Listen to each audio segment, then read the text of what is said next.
Bonjour à tous, je suis Juliette Robin, sommelière, je vis en Alsace et je me suis invitée au Cru de Lille qui est également situé dans le Haut-Rhin, dans le sud, à Erfurt.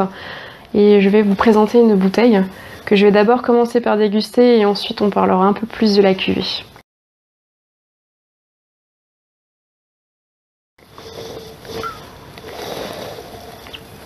Alors,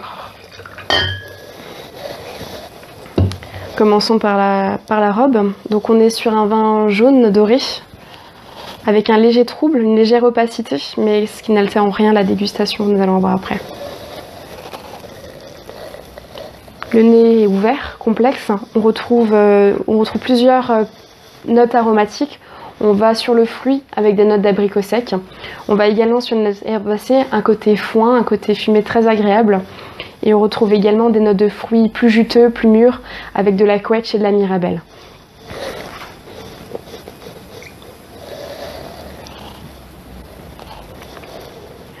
Après une légère aération dans le verre, on va retrouver la même palette aromatique, peut-être même plus enrichie, plus ouvert, plus expressif. Et on va retrouver également une finale eucalyptus très agréable qui apporte une légère fraîcheur à ce nez. On va passer à la bouche.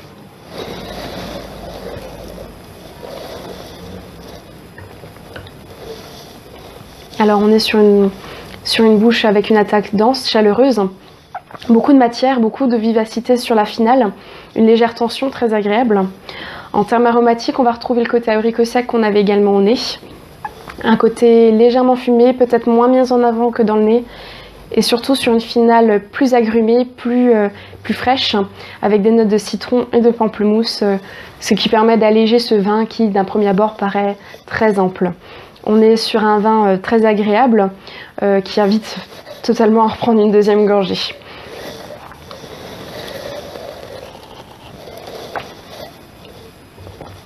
En termes d'accord et vin, je vous propose de partir complètement à l'opposé de l'Alsace. Pourquoi pas partir sur un tagine d'agneau, cuisiné avec de l'abricot sec, ce qui rappellera les notes qu'on retrouve en bouche et au nez. Peut-être quelques raisins secs si vous aimez ça. Des légumes du jardin, de la carotte, de la courgette, accompagnés de semoule, cuite à bonne température. Plus simplement, pourquoi pas un poulet au curry, accompagné de riz basmati, plus simple, plus rapide. Et si vous tentez l'accord régional, pourquoi pas jouer avec des contrastes sur une tarte flambée, ce qui est le plat phare de la région. Et si vous souhaitez faire plus simple, pourquoi pas partir sur une quiche lorraine.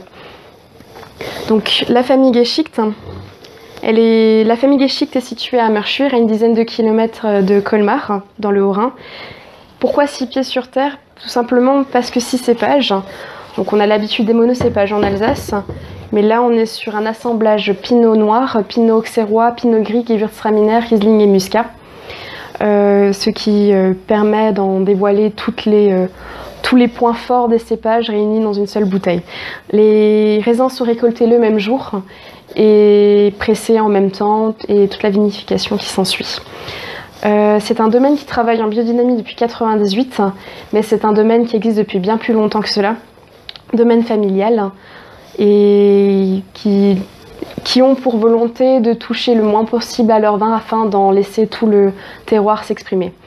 En termes de sol, on est sur des sols granitiques et calcaires, ce qui apporte à la fois cette fraîcheur qu'on avait en bouche et à la fois ce côté dense également.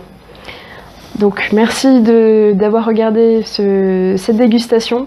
Je vous invite à venir au Cru de Lille découvrir cette cuvée, à venir en Alsace en explorer tous les terroirs et à rencontrer la famille de Cru de Lille.